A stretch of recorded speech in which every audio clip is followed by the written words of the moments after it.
Iwasan mong mawili sa taong iiwan ka rin sa huli.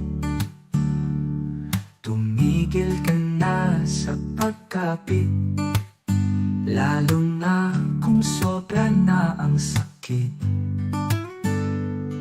Tumigil ka na sa pagkakapilit, dahil masasaktan ka lang ng paulit-ulit.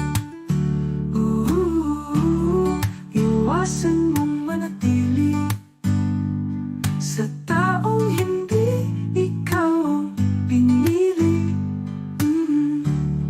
Iwasan mong mawili sa taong iiwan ka rin sa huli.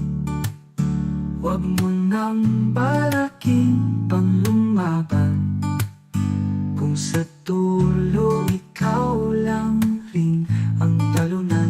Huwag mong isipin yung iba, sarili mo rin minsan, dahil sa huli sarili mo lang rin ang iyong makakapitan. Iwasan mong manatili sa taong hindi ikaw ang pinili. Iwasan mong mawili sa taong iiwan ka rin sa huli.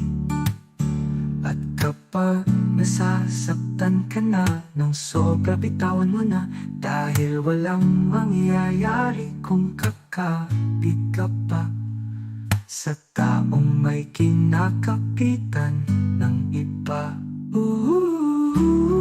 Iwasan mong manatili sa